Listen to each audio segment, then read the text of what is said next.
안녕하세요. 주식의 소리의 애솔입니다. 네, 오늘 센즈랩까지 해서 미래반도체부터 6연속 따상이거든요. 진짜 대단한 것 같아요. 그래서 내일 상장을 하게 되는 제이오에 대한 기대감도 좀 높아지고 있기는 한데 과연 어떨지 살펴봐야겠죠. 공모가는 13,000원, 한국투자증권에서 배정을 받았으니까 마지막으로 체크해 주시고요. 최종 배정 내역부터 보시면 미리 살짝 말씀을 드렸다시피 우리 사주 조합에서 미달이 발생을 하기는 했습니다. 60만 주가 배정이 됐었는데 52,760주 미달이 나왔고요. 미달분은 기관 투자자들에게 추가로 배정이 됐습니다. 기관 투자자의 배정 물량이 늘어난 만큼 상장일에 유통 가능한 물량이 증가하기 때문에 약간은 부정적일 수가 있겠는데요. 뒤에서 보겠지만 확약 비율이 예상외로 많이 늘어났기 때문에 어느 정도는 상쇄할 수가 있겠습니다. 네, 어쨌든 우리 사주에서 미달이 발생했다. 그러면 보통은 부정적으로 당연히 인식하기는 하는데요. 제2호의 우리 사주 미달은 오히려 긍정적으로 보시는 분들도 꽤 계셨죠. 그 이유는 바로 이겁니다.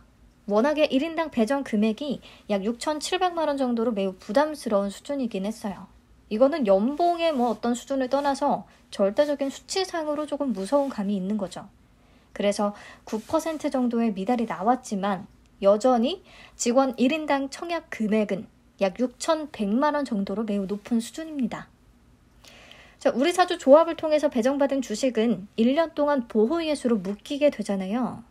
이 정도 높은 금액을 아마 대출도 받고 또 보유하고 있는 소중한 자산도 투자를 하고 하셨을 텐데 직원들이 회사의 미래 성장 가능성을 좀 높게 보고 있다라는 측면에서 꽤 긍정적으로 볼 수가 있겠습니다.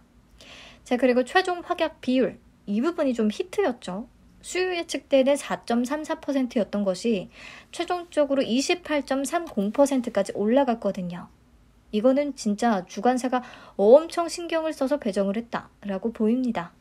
그리고 15일 1개월 확약보다는 3개월 확약 비중이 월등히 높아요. 그래서 혹시나 이 주식을 상장 후에 좀 길게 끌고 가야 되는 경우가 생긴다고 해도 단기에 추가적으로 풀리는 물량이 많지는 않다는 부분에 있어서 심리적으로 조금 괜찮은 것 같습니다. 네, 적용을 해서 최종 유통 가능 주식 수를 계산해 보면 706만 1,533주가 되고요. 비율로는 22.53%입니다. 금액으로는 약 918억 원. 그나마 줄여서 900억 원대 초반까지 만들기는 했는데 여전히 규모로는 부담스러운 거죠. 자, 상장일에 매각 가능한 주체별로 비중을 따져보면 기존 주주가 60.93%로 가장 높고요. 그 다음 국내 기관 21.65%, 그 다음 일반 청약자 14.16% 순서입니다. 이 종목은 기존 주주가 굉장히 중요하겠네요. 근데 제2호의 상장일 유통 가능한 기존 주주 물량은요. VC, 재무적 투자자들보다는 개인 주주의 비중이 더 높거든요. 근데 이 개인 주주들이 정확히 누구인지 매수 단가가 어느 정도인지는 파악할 수가 없었습니다. 아마도 공모가보다는 훨씬 싼 가격에 들고 있지 않을까 싶기는 해요. 이게 조금 리스크 요인이 될 수가 있겠죠. 그리고 재무적 투자자들의 투자 단가도요. 모두 공모가인 13,000원보다는 훨씬 아래라고 말씀을 드렸습니다. 특히 3,672원에 들고 있는 FI들은 엑시트할 가능성이 매우 클 것 같아요. 네, 우선 여기까지 정리를 하면 우리 사주 청약률은 91% 정도로 미달이 발생하기는 했지만 그럼에도 상대적으로 좋은 결과로 받아들일 수도 있겠다. 최종 확약 비율이 28.30%로 30% 가까이까지 올라간 부분도 굉장히 좋다. 최종 유통 가능 물량은 22.53%로 낮기는 한데 기존 주주가 차지하는 비중이 매우 높고 이 기존 주주들 중에서 FI들의 엑시트 가능성은 커 보인다. 그리고 소액 주주들도 마찬가지일 것 같기는 하고요. 그래서 기존 주주들이 상장일에 어떻게 나와주느냐가 굉장히 중요할 것 같습니다. 유통 가능 금액은 약 918억 원, 시가총액은 4,074억 원. 규모가 분명히 매우 부담스럽습니다. 지금까지 따상을 기록했던 종목들은 그래도 유통 가능 금액이 전부 가벼운 편이었어요. 그나마 높은 게 3기 2부인데 401억 원 정도였던 거죠. 제2호는 918억 원. 이 정도의 물량을 다 소화하고 상장일에 또 수익이 난다면 공모주 참여 분위기는 더 살아날 수도 있겠다 싶습니다. 자, 우선 유통시총 1,000억 원대였던 종목들을 찾아봤는데요. 최근에 바이오노트부터 해서 윤성 FNC, 소카, 수산인더스트리, 범한퓨얼셀, 나레나노텍, 다올인베스트먼트 이런 것들이 있더라고요. 보시면 상장일에 기본적으로요. 수익 구간이 나오는 것조차 어려울 수도 있습니다. 이렇게 덩어리가 큰 건 매수세가 제대로 안 붙으면 정말 쉽지가 않은 거죠. 그리고 최근 사례들에서는 많이 올라봤자 30% 정도기는 했네요. 물론 공모주 수급이 죽어있던 시점이기는 하지만. 그래서 기본적으로 덩치 큰 종목은 기대치를 낮추는 게 좋습니다. 그래야 실망도 덜하니까요. 자, 이번에는 이론적인 주가 계산을 해볼게요. 더블이나 따상이 어려울 것 같다면 목표 주가를 좀 정해놓고 그 근처에서 팔겠다라고 전략을 미리 세워두는 게 심리적으로 좋거든요. 제가 지난 영상에서도 말씀을 드렸지만 CNT, 탄소 나노튜브 관련주로는 대주전자재료와 나노신소재 정도를 꼽을 수 있다고 생각합니다. 대주전자재료는 실리콘 음극재를 생산하는데 실리콘 음극재의 적용 비율이 높아질수록 CNT 수요도 동반 상승하게 되는 그런 시장이기 때문에 선정을 했고요. 나노신소재는 CNT를 분산하는 기술을 가지고 있습니다. 대표적인 CNT 관련주라고 볼 수가 있겠죠. 요즘 2차 전지가 시장의 대세 섹터 중에 하나고 오늘도 흐름이 매우 좋은데요. 특히 나노신소재 장난 아니거든요. 이런 것도 제2호 상장일에 좋은 영향을 줄 수는 있을 것 같아요. 자, 아무튼 두 친구의 22년 예상 순이익과 어제자 시가총액 기준의 펄을 계산해보면 대주전자재료는 113.1배, 나노신소재는 51.74배가 나옵니다. 네, 시장에서 신소재를 다루고 있는 이 기업들의 미래가치를 굉장히 높게 쳐주고 있어요. 2차전지 관련해서. 네, 그래서 최근의 차트 흐름도 참고해서 한번 보시라고 넣어봤고요. 자, 그러면 제2호의 23년 예상 순이익을 30% 할인한 값에 대주전자재료 그리고 나노신소재의 평균 펄을 적용해서 주당 평가가액을 계산해 보겠습니다. 21,235원이 나왔어요.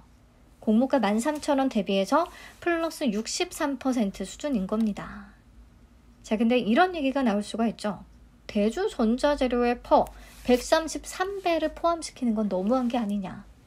네, 그래서 이번에는요. 회사가 공모가를 산정할 때 썼던 방식 EV EBITDA 방식을 적용해서 계산을 해보도록 하겠습니다. DB금융투자의 리포트를 참고해서 봤더니 대주전자재료의 23년 예상 EV EBITDA 거래배수는 41배, 나노신소재는 22.3배로 기재가 되어 있더라고요. 그래서 두 친구를 평균 내보면 31.65배가 나오고요.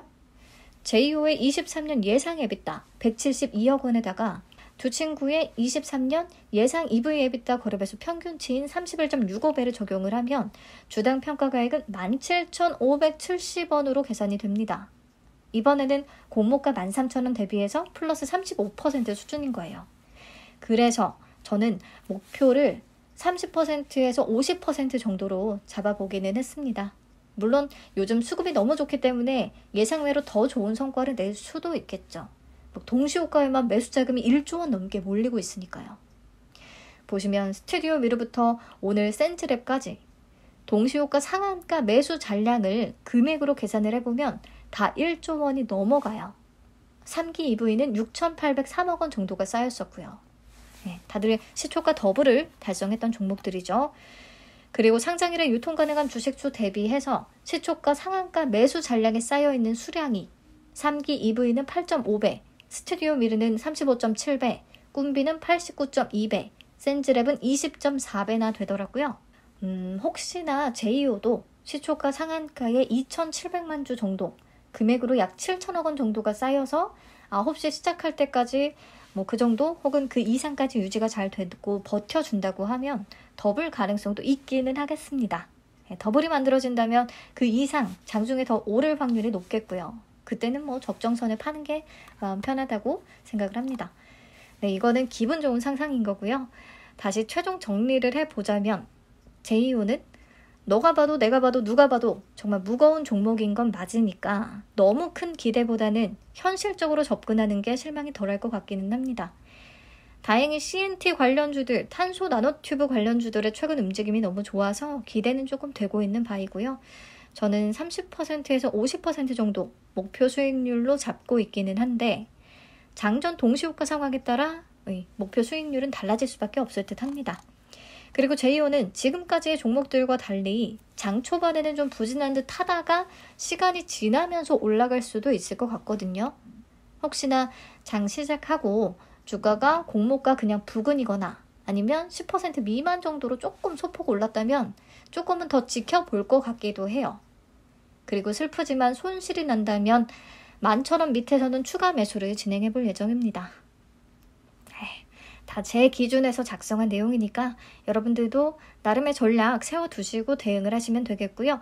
내일도 참여하신 모든 분들 아침에 수익을 내고 더더욱 기분 좋게 하루를 시작할 수 있기를 바라봅니다. 시청해 주셔서 감사합니다.